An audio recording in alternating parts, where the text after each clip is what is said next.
Hi everyone, my name is Ashit and I'm a data scientist. Welcome to Getting Started with Milvus, building a RAG app. So first of all, we have to understand what is a RAG, right? So RAG stands for Retrieval Augmented Generation, and it is a way to enhance your LM's performance by using some knowledge base. So the typical way that one might do question and answering with an LLM is just directly asking the LLM a question, and the LLM would give you an answer using whatever weights it already has.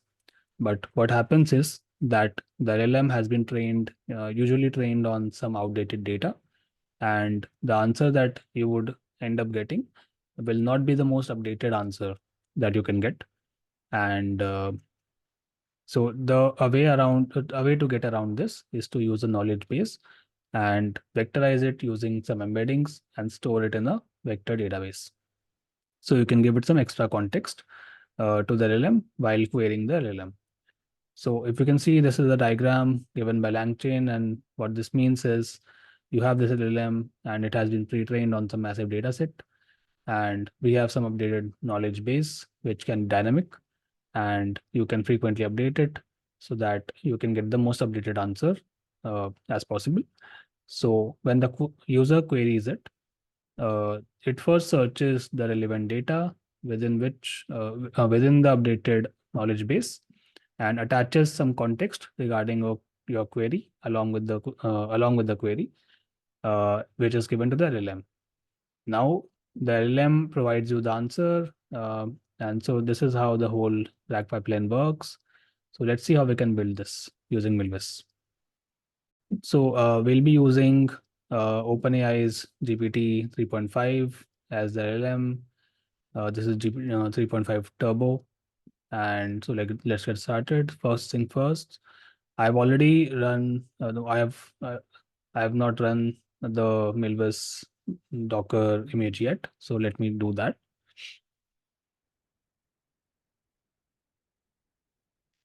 So I'll just run the Milvus standalone Docker image using Docker Compose. So this is my terminal and I've already downloaded the Docker Compose file. So what I'll do is I'll just do Docker Compose up -d, where -d means that it will run in a detached mode. So now it is running, and the next thing we'll have to do is installing the relevant libraries. I have already done that. So if you don't have these libraries, then you can directly install them using pip install. Now, next step is to import the relevant libraries. The first thing is LangChain, then .env and OS. So the first thing that we need is the API key to our uh, LLM. So since we are using OpenAI GPT 3.5 here, so what I've done is I've created a .env file, and inside which I've defined this environment variable with my own API key. Although this API key is not supposed to be shared publicly. So what I'll do is I'll just delete this API key after I record the video. So that is so how I load the .env file is using this function load.env, and since it returns true, this means that it has detected a .env file, and I can store that environment variable into uh, my Python's environment variables with the same name, OpenAI API key, so that I can access it anytime. Now,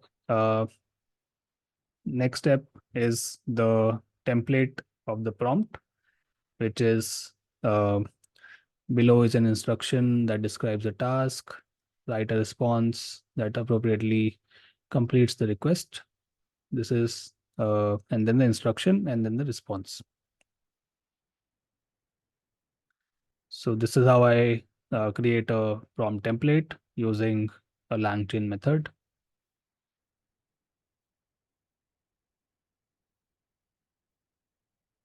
Now, uh, this is how it looks like when you print it. Input variables is the question, and then which fits in here. Now, uh, this is uh, basically testing the OpenAI API, whether it is working or not. So I'll just ask it a simple question: Who is Warren Buffett? And this is the way how I can query GPT 3.5 Turbo. I've just given temperature 0.7, so which you can change also. Creating a simple chain using LLM chain. I've given the prompt and the LLM, and I've just asked it the question, and let's see what answer it gives.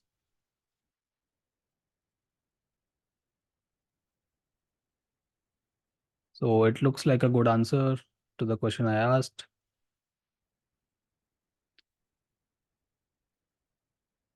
So now what we can do is we can now start creating the RAG pipeline. So for the RAG pipeline, what we definitely need is a knowledge base, which we want our LLM to refer before it answers anything. So first thing you need to do this is your embeddings, right? So we'll be using OpenAI embeddings itself. You can even use any other embedding method if you want. So the embedding is just a way to convert your text into some numbers, uh, more precisely vectors.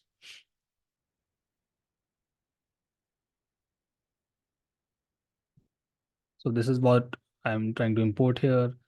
Uh, OpenAI embeddings, and this is Milvus vector database class.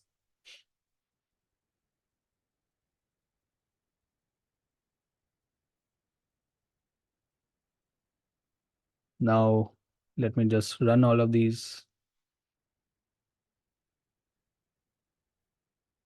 This character text splitter is nothing but this method will help us create uh, create our final data set, which of which we want to create the embeddings and then store as a vector.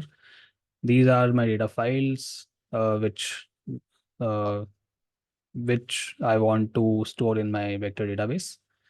So I have Nasdaq, Nifty 50, and S&P 500. So this is basically all the data about Nasdaq. Similarly for Nifty and S&P, top 10 companies.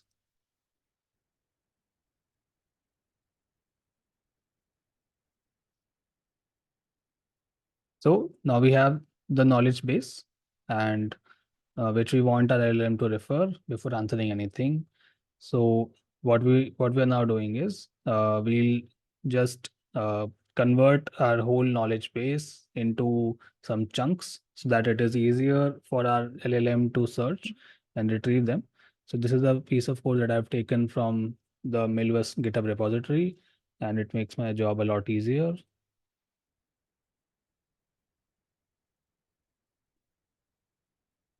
So it takes all the files, it loops over all the files, reads the files, splits the files on the character level, and I've defined the chunk size as 512, chunk overlap as 64. Feel free to play with these hyperparameters.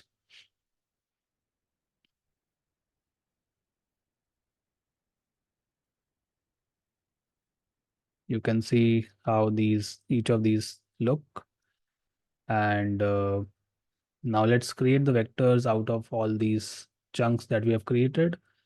And since the Milvus database is already running in my as my Docker image, so yeah, this is the terminal where you can see that it is already running Docker PS.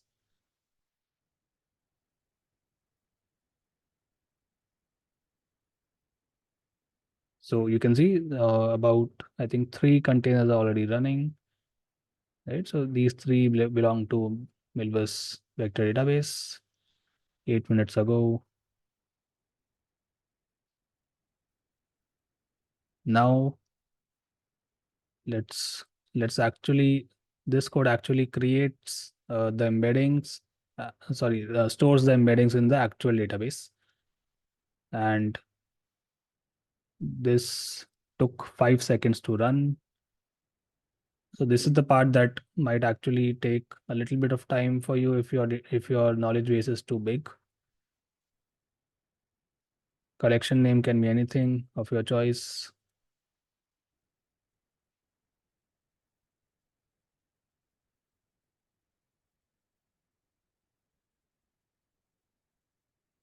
So this is let's try to I've created a retriever which will help me retrieve uh, from my vector database.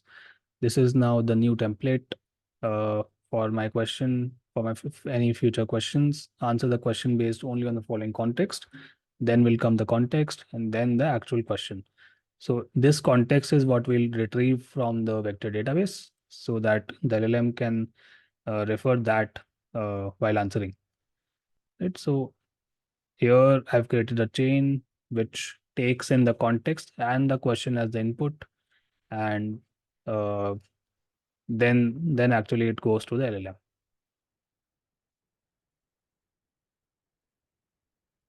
Now this is how the chain looks like.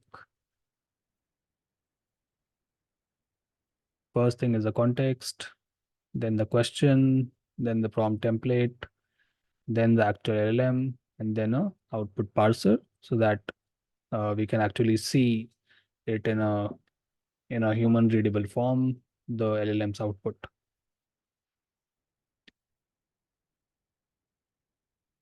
This is the template that we actually gave. This is the LLM.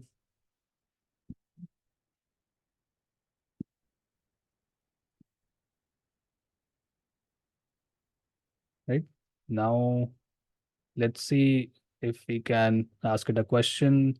Is Tata Motors a part of NASDAQ?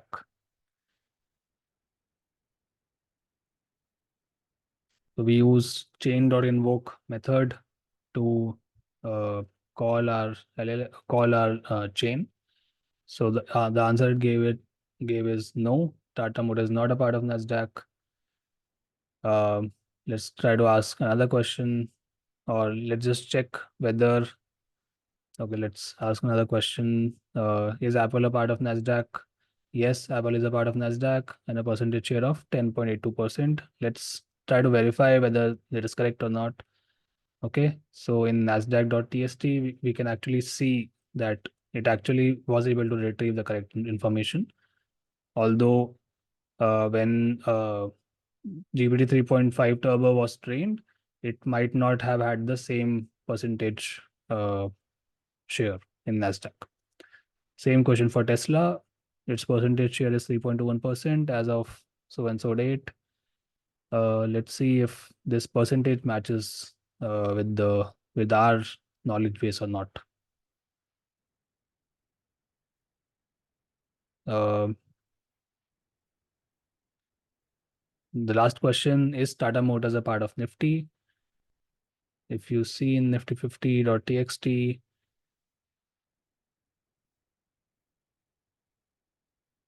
Tata Motors does seem to be a part of Nifty 50. So since 1996, so let's see what answers does it give. So yes, it is a part of Nifty 50 index. Right? So one thing to note is the LLM does not forget its own training data just because you have created an LLM, a RAG app, right? So it merely just reuses the extra context that you provide, and it probably tries to give a larger weightage to that because that is that you're giving within the prompt itself, right? So that is one thing to note, and that's about it. That's a basic tutorial on how do you create a RAG app while using Milvus vector database and OpenAI GPT 3.5 LLM. Right, so thank you everyone for watching, and feel free to put down your questions in the comments.